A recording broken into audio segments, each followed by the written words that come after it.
নমস্কার, আপনারা দেখছেন নিউজ নাও। আপনাদের সঙ্গে রয়েছি আমি সহেলি। সরাসরি চোখ রাখবো ৯টার সংবাদে। সৌরভময় রাজ্যের পর্যটন কেন্দ্র। সোমবার রাজ্য পর্যটনের ব্র্যান্ড অ্যাম্বাসেডর হিসেবে পর্যটন মন্ত্রী সুশান্ত চৌধুরীর হাত থেকে চুক্তিপত্র স্বীকার করলেন সৌরভ গাঙ্গুলি। প্রায় ৬ মাস আগে গুঞ্জন উঠেছিল রাজ্য পর্যটনের ব্র্যান্ড অ্যাম্বাসেডর হবেন সৌরভ গাঙ্গুলি। অবশেষে সোমবার আনুষ্ঠানিকভাবে চুক্তিপত্র গ্রহণ করলেন সৌরভ। উজ্জয়ন্ত প্রাসাদের সামনে আয়োজন করা হয় অনুষ্ঠানটি। মন্ত্রী সুশান্ত চৌধুরী, মেয়র দীপক মজুমদার সহ একাধিক বিশিষ্ট ব্যক্তি উপস্থিত ছিলেন এই অনুষ্ঠানে। সৌরভ বলেন, ত্রিপুরার পর্যটন অ্যাম্বাসেডর হওয়া আমার কাছে অত্যন্ত আনন্দের। প্রথম ত্রিপুরা আসি 1988 সালে, বোধহয় 1988 সালে প্রথমবার ত্রিপুরা আসি। এখানে এক ইউনিভার্সিটি মাঠে প্রথম ক্রিকেট খেলতে বেঙ্গল আন্ডার-19 হয়ে। আর আজকে হয়ে গেল 2023, মানে অলমোস্ট 35 ইয়ার্স, 35 বছর বাদে সেই রাজ্যের ট্যুরিজম অ্যাম্বাসেডর হওয়া আমার কাছে খুব ইমোশনাল, আমার কাছে খুব আনন্দদায়ক, আমার কাছে খুব বড় পাওয়াও। আমি প্রচুর ব্র্যান্ড এন্ডোর্স করেছি, আমি প্রচুর বিভিন্ন জায়গায় ক্রিকেট খেলেছি, বিসিসিআই প্রেসিডেন্ট ছিলাম, কিন্তু এই ত্রিপুরায় এসে এই ত্রিপুরা রাজ্যের ট্যুরিজম অ্যাম্বাসেডর হওয়া আমার কাছে সত্যিই খুব আনন্দের, সুখকর, আর আমি এটা মন থেকে বললাম। ভাষা যেন বিভেদ সৃষ্টি না করে, ভারতীয় ভাষা দিবসে রাজ্যবাসীকে এই বার্তায় দিলেন মুখ্যমন্ত্রী মানিক সাহা। ত্রিপুরাবাসীকে বাংলার পাশাপাশি ককবরক ভাষা শেখার কথাও বললেন মুখ্যমন্ত্রী। 11ই ডিসেম্বর কবি চিন্নাস্বামী সুব্রমণিয়া ভারতীর জন্মদিবস উপলক্ষে দেশ জুড়ে পালিত হচ্ছে ভারতীয় ভাষা দিবস। প্রধানমন্ত্রীর নির্দেশানুসারে রাজ্যেও এদিন ভারতীয় ভাষা দিবস পালন উপলক্ষে রবীন্দ্র শতবার্ষিকী ভবনে অনুষ্ঠানের আয়োজন করা হয়। সোমবারের অনুষ্ঠানে ত্রিপুরায় জনজাতি বৈচিত্র্যের উল্লেখ করে বাংলার পাশাপাশি ককবরক ভাষা শেখার কথাও বলেন মুখ্যমন্ত্রী।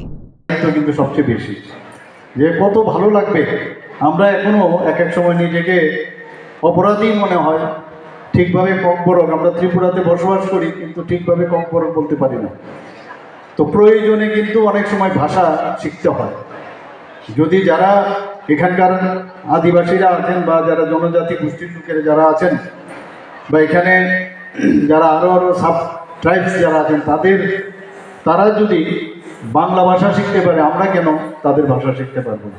তো এই যে একটা চেষ্টা, তার মাধ্যমে আমাদের মধ্যে ডিফারেন্সও কিন্তু চলে আসে, এবং কি ভাষায় কি বলছে সেটা কিন্তু আমরাও বুঝতে পারি না, ঠিকই বলছে না খারাপ বলছে, সেটাও কিন্তু একটা ভেরি ইম্পর্টেন্ট।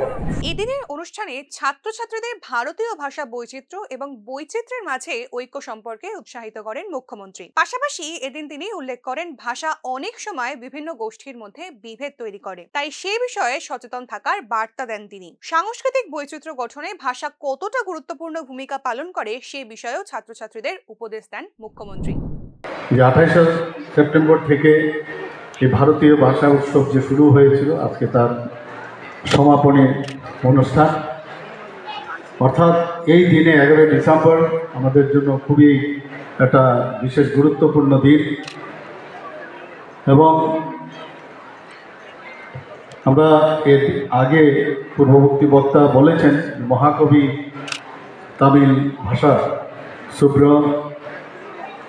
সুব্রমণিয়াম ভারতীয় জন্মদিন আজকে ওনার। এবং উনি, আমরা জানি যে তামিল ভাষার একদম অন্যতম কবি, শুধু কবি না, সাংবাদিক ছিলেন, মহান স্বাধীনতা সংগ্রামী ছিলেন, এবং বর্ণ জাতি সামাজিক বিভেদ মোচনে সারা জীবন উনি কাজ করে গেছেন। উনার জন্মদিন আমাদের মাননীয় প্রধানমন্ত্রী বারবার ওনাকে, ওনার যে কর্মকাণ্ড, উনি যে চিন্তা ভাবনা নিয়ে কাজ করে গেছেন, উনাকে সম্মান জানানোর জন্য উনি এডুকেশন, গভর্নমেন্ট অফ ইন্ডিয়ার এডুকেশন ডিপার্টমেন্টের মাধ্যমে আমাদের নির্দেশ দিয়েছেন, বলেছেন অবশ্যই আমাদের এই দিনটা আমাদের পালন করা উচিত, এবং সেই কারণেই আজকে এই ভারতীয় ভাষা উৎসব। ডাকাতির অভিযোগে বরখাস্ত প্রেসিডেন্টস কালার প্রাপ্ত রাজ্য পুলিশের এক এসআই। বৃহস্পতিবার জম্পুই পাহাড়ের এক ঘটনায় পুলিশের পোশাকে দুষ্কৃতীরা লুট করেছে বলে অভিযোগ উঠেছিল। তদন্তে উঠে আসে লুটেরারাই খোদ পুলিশ। গত বৃহস্পতিবার জম্পুই থেকে সুপুরি কিনে কাঞ্চনপুর আসছিলেন এক ব্যবসায়ী। রাস্তায় তার 3টি ভ্যান গাড়ি আটকে চালকদের কাছ থেকে নগদ অর্থ সহ 36 বস্তা সুপারি লুট করে নেয়। অভিযোগ উঠেছিল পুলিশের পোশাকে দুষ্কৃতীরা এই লুটপাট চালায়। ঘটনা নিয়ে সন্দেহ দেখা দিলে তদন্তে নামে পুলিশ। খোদ উত্তর জেলা পুলিশ সুপার ভানুপদ চক্রবর্তী এবং ডিআইজি এল ডার্লং নিজে কাঞ্চনপুর গিয়ে ঘটনার তদন্ত শুরু করেন। ঘটনায় এসআই পূর্ণমক জড়িত থাকার তথ্য উঠে আসে। তড়িঘড়ি এসআই পূর্ণমককে বরখাস্ত করেন উত্তর জেলা পুলিশ সুপার। রবিবার লিখিত নির্দেশও জারি করেন তিনি। রাজ্য পুলিশের এই এসআই এর কাণ্ডে হতবাক গোটা রাজ্যবাসী। বিভিন্ন সময় পুলিশ কর্মীদের বিরুদ্ধে নানা অভিযোগ ওঠে। অভিযোগ বেশি চাউর হয়ে উঠলে তাদের বরখাস্ত করে দিয়ে দায়িত্ব পালন করেন ঊর্ধ্বতনরা। তবে ঘটনার তদন্ত শেষে কোনো পুলিশ কর্মীকেই শাস্তি দেওয়ার উদাহরণ নেই। টালমাটাল প্রশাসন, থানা উড়িয়ে দেওয়ার হুমকি জনগণের গলায়। অহেতুক ধরপাকড় ঘিরে বিক্ষোভ গোটা এলাকায়। বিশালগড়ের আইন কানুনের পরিস্থিতি সর্বনেশে। একের পর এক ছিনতাইয়ের পর উত্তপ্ত হয়েছে বিশালগড়। প্রশ্ন উঠেছিল পুলিশের ভূমিকা নিয়ে। বিধায়কের ভোকাল টনিকের পর উত্তাপ বেড়েছে গোটা এলাকায়। আইন হাতে তুলে নিয়েছিল এলাকাবাসী। বাড়ি থেকে দুজনকে তুলে দিয়ে এসেছিল পুলিশের জিম্মায়। এখন আবার অসক্রিয়তার অভিযোগ পুলিশের বিরুদ্ধে। জনতার দাবি দোষীদের আটক করার বদলে গ্রেফতার করা হচ্ছে নির্দোষদের। বাইপাস ছিনতাই কাণ্ডে আটক করা হয়েছে শুভঙ্কর দাস নামের এক ব্যক্তিকে। জনগণের দাবি সে নির্দোষ, তাই তাকে ছাড়াতে সোমবার বিশালগড় থানা ঘেরাও করে প্রমীলা বাহিনী। শুভঙ্কর নিতে আসি, পুলিশ কি করবো চিন্তা করবো না, আমরা থানা উড়াইলাম, পরিষ্কার কথা আমরা মহিলারা আছি। একদিকে কখনো পুলিশের অসক্রিয়তা, আবার কখনো চাপে পড়ে ভুল গ্রেফতার। অন্যদিকে আমজনতার নিজের হাতে আইন তুলে নেওয়া। ক্রমশ আইন ব্যবস্থা প্রশাসনের হাতের নাগালের বাইরে চলে যাওয়ার ইঙ্গিত দিচ্ছে। ভরা বাজারে স্কুল ছাত্রের কাছে বিক্রি হচ্ছে গাঁজা। পুলিশের চোখের পর্দা সরাতে সক্রিয় ভূমিকা জনতার।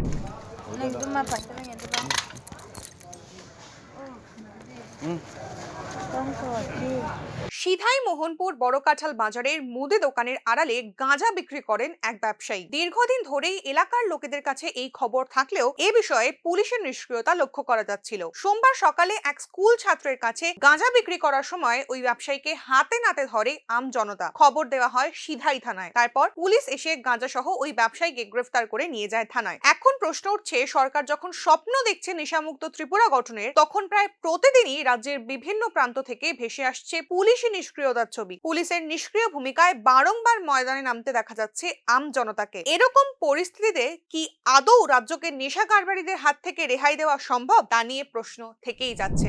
ঘটনাটা কি হয়েছে স্যার? হ্যাঁ, ঘটনাটা কি হয়েছে? ঘটনাটা কি হয়েছে? ঠিক আছে নোটিশটা রাখো। হ্যাঁ,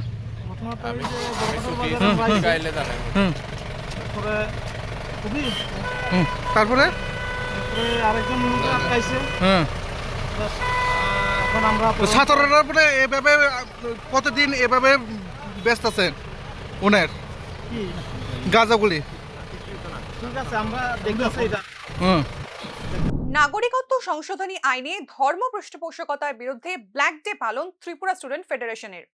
আগরতলা সার্কিট হাউসের সামনে গান্ধী মূর্তির পাদদেশে বিক্ষোভ দেখায় তারা। 2011 সালের 11ই ডিসেম্বর নাগরিকত্ব সংশোধনী বিল আইনে পরিণত হয়। তবে এই আইনে কিছু কিছু ধর্মের পৃষ্ঠপোষকতা করা হয়েছে, এমনটাই অভিযোগ নেসোর। নর্থ ইস্ট স্টুডেন্ট অর্গানাইজেশনে গোটা দেশ জুড়ে বিভিন্ন ধর্মাবলম্বী ছাত্রছাত্রীরা রয়েছে। তাদের দাবি সিএএ এর মাধ্যমে ধর্ম বৈষম্যকে উৎসাহিত করা হয়। তাই এই আইনের প্রতিবাদে প্রতি বছর নেসোর বিভিন্ন ছাত্র সংগঠনরা দেশের বিভিন্ন প্রান্তে 11ই ডিসেম্বর দিনটিকে ব্ল্যাক ডে বা কালো দিবস হিসেবে পালন করে। সেই মতো সোমবার আগরতলা সার্কিট হাউসের সামনে গান্ধী মূর্তির পাদদেশে ত্রিপুরা স্টুডেন্ট ফেডারেশন সিএএ এর প্রতিবাদে বিক্ষোভ দেখায়। দাদা, মূলত আজকের এই যে কর্মসূচি কি নিয়ে এবং আপনাদের দাবি? আজকের এই কর্মসূচিটা আমরা টিএসএফ, এখানে ত্রিপুরা স্টুডেন্টস ফেডারেশন, নেসোর একটা member organization, north east student organization, যেখানে পুরা নর্থ ইস্টের আসামের অল আসাম স্টুডেন্ট ইউনিয়ন, মেঘালয়ের খাসি স্টুডেন্ট ইউনিয়ন আর গারো স্টুডেন্ট ইউনিয়ন, অরুণাচলের all Arunachal Pradesh students union, মণিপুরের অল মণিপুর স্টুডেন্টস ইউনিয়ন, নাগাল্যান্ডের নাগা স্টুডেন্টস ফেডারেশন, তারপরে মিজোরামের এমজেডপি, আর আমরা এখানে টিএসএফ, 7টা রাজ্যের 8টা স্টুডেন্ট অর্গানাইজেশন নেসোর কম্পোনেন্ট মেম্বার। এখানে আমরা আজকের দিনটা হইছে পার্লামেন্টে সিএএ করার এই দিনটা। এই নর্থ ইস্টে বা ইন্ডিয়াতে এই সিএএ করার যেই দিনটা, সিএ অ্যাক্ট বানানোর এই দিনটারে আমরা নর্থ ইস্ট স্টুডেন্ট অর্গানাইজেশন এটা কালো আইন মনে করি।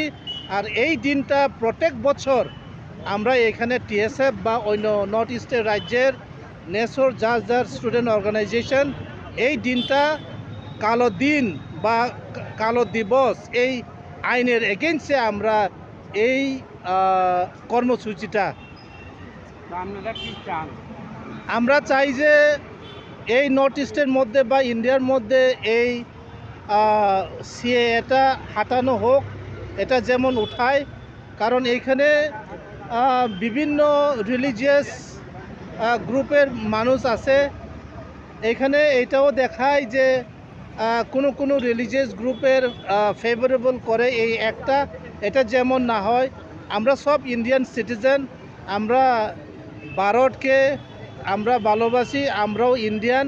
আর এখানে কোনো ডিসক্রিমিনেশন সেন্ট্রাল গভর্নমেন্ট থেকে বা ইউনিয়ন গভর্নমেন্ট থেকে কোনো দেশকে কোনো জাতিকে ডিসক্রিমিনেট যেমন করা না হয়, on the basis of religion কেউকে ডিসক্রিমিনেট করা না হয়, যেন এই একটা থাকলে এখানে বিভিন্ন ডিসক্রিমিনেশন হতে পারে। এর জন্য এই সিএ এটা নর্থ ইস্টের থেকে এটা উঠায় নেওয়ার আমরা দাবি রাখছি টিএসএফ। আমি adviser নেসো, former president TSF, Upendra দেব বর্মা। ডিলিস্টিং ইস্যুতে পারদ ক্রমশ ঊর্ধ্বমুখী। জনজাতি মঞ্চের উদ্যোগের বিরোধিতায় সরব একের পর এক বিরোধী দল। জনজাতি সুরক্ষা মঞ্চ বিজেপি আরএসএস এর মদতপুষ্ট, কটাক্ষ সিপিএম এর। ডিলিস্টিং ইস্যু নিয়ে সরগরম রাজ্য রাজনীতি। রাজ্যে ধর্মান্তরিত জনজাতিদের এসটি সুবিধা বাতিলের দাবিতে অনড় জনজাতি সুরক্ষা মঞ্চ। তবে সংবিধান অনুযায়ী ধর্মের ভিত্তিতে কেউ জনজাতি হিসেবে পরিচয় পান না। তাই সংবিধানের 342 ধারা সংশোধনের পথে হাঁটতে চাইছে জনজাতি সুরক্ষা মঞ্চ। এ বিষয়ে প্রায় বিরোধিতায় সরব হচ্ছে রাজ্যের একাধিক রাজনৈতিক সংগঠন। মথা সুপ্রিমো প্রদ্যোৎ বলেন, এটি তিপ্রাসার একতা ভাঙার ষড়যন্ত্র। এবার প্রেস বিবৃতি জারি করে সেই দলে নাম লেখালো সিপিএম। সোমবার একটি প্রেস বিবৃতি জারি করে জনজাতি সুরক্ষা মঞ্চের কর্মসূচিকে তীব্র কটাক্ষ করেন তারা। তাদের মতে এই দাবি সংবিধান বিরোধী এবং বিভেদকামী। 25শে ডিসেম্বর খ্রিস্টানদের ডিলিস্টিং করার উদ্যোগ উস্কানিমূলক। জনজাতি মঞ্চ বিজেপি আরএসএস দ্বারা পরিচালিত। আবার একই দিনে কলকাতা শহীদ মিনারে লক্ষ কণ্ঠে গীতাপাঠ করবেন মোদি। এইটা তো প্র্যাকটিক্যালি হিন্দুত্ববাদী চিন্তা ভাবনার থেকে, আমাদের দেশ তো স্বাধীনতার পর থেকেই হিন্দু, মুসলিম, বৌদ্ধ, খ্রিস্টান সব জাতির জন্মটা যার যার, রাষ্ট্রটাই এক, দেশের সকল নাগরিক সমান। আমি একজন ট্রাইবেল, আমি খ্রিস্টান ধর্ম গ্রহণ করলে আমি জাতিচ্যুত হব কি করে? ট্রাইবেল তো ট্রাইবেলই। সুতরাং এখানে যে দাবিটা তোলা হয়েছে এটা সম্পূর্ণভাবে এটা আমাদের দেশের সংবিধান বিরোধী, এটা আমাদের সংস্কৃতির বিরোধী। আমরা সমস্ত ধর্মকে একভাবেই আমরা দেখবো। ফলে এটা তো এই যে ট্রাইবেল আইডেন্টিটির যে কোশ্চেনটা আছে, তাহলে নাম্বার কমে যাবে, তার সিট কমে যাবে, এডিসিতে প্রবলেম হবে, গোটা স্টেটে তার একটা বিবরণ হবে যদি ট্রাইবেল না থাকে, ট্রাইবেল যারা খ্রিস্টান ধর্ম গ্রহণ করেছে। এটা তো বিজেপির নিজস্ব প্রোগ্রাম, এটা বিজেপির তো এজেন্ডা। হিন্দু ছাড়া ভারতবর্ষে কেউ থাকতে পারবে না, যারা কেউ থাকবে তারা দ্বিতীয় শ্রেণীর নাগরিক হিসেবে থাকবে। এটা আরএসএস এর এজেন্ডা। আরএসএস এর 1925 জন্ম হলো, তখন থেকে তারা এটাকে হিন্দু রাষ্ট্র বানাতে চায়। আবার সেইভাবে আমরা আমাদের দেশের সংস্কৃতি, দেশের চিন্তা ভাবনা, বিবেকানন্দ কি বলে দিচ্ছে, ধর্মটা আমি মনের থেকে গ্রহণ করবো, কিন্তু আমি তো জন্মগ্রহণ করে কেউ কি ধর্ম নেয়? আমরা সব মানুষ সমান। এরপরে আমি আমার পছন্দের মতো যেটা ভালো লাগে আমি গ্রহণ করবো। এটা তো লুকাতে হবেই তাদের, কিন্তু এটা লুকানো না। এই যে জনজাতি সুরক্ষা মঞ্চ, এটা জনজাতির সুরক্ষা করুক, তার আপত্তি কিছু নেই, কিন্তু আমি আমার ধর্ম পালন করতে পারবো না, তাহলে আমার ধর্মচ্যুত আমাকে সেখানে আমার যে জাতিসত্তাকে বিলুপ করে দেবে, এটা ভারতবর্ষের কোন জায়গায় আছে? এই যে দাবিটা সম্পূর্ণ অযৌক্তিক শুধু না, এটা সমাজে বিভাজন তৈরি করার জন্য এবং উপজাতিদের যে তার স্বার্থ অধিকার তাকে একেবারেই নস্যাৎ করে দেওয়ার জন্য পেছনে বিজেপি আছে, তার সামনে আসছে না। তাহলে এদেরকে তো এটা শিশু সুদৃষ্টির মতো, তাদের কি করে পারমিশন দেয় গভর্নমেন্ট? পারমিশনই দিতে পারে না এই ধরনের যারা একে বিচ্ছিন্নতাবাদী চিন্তা ভাবনা করছে। বিরোধীদের মুখে বারবার শোনা গেছে ধর্মের ভিত্তিতে ভাগাভাগি হলে আখেরে ক্ষতিগ্রস্ত হবে জনজাতিরাই। এসটি তালিকা থেকে বাদ পড়লে জল জমি জঙ্গলের অধিকার হারাবেন তারা, লাভবান হবে বিভাজনকারী এবং কর্পোরেট পন্থীরা। প্রশ্ন উঠছে, এই রাজনীতির রঙ্গমঞ্চের খেলায় জনজাতিদের ভবিষ্যৎ কি হবে? এখনকার মতন খবর এই পর্যন্তই। পরবর্তী আপডেটস পেতে চোখ রাখুন নিউজ নাও এর পর্দায়।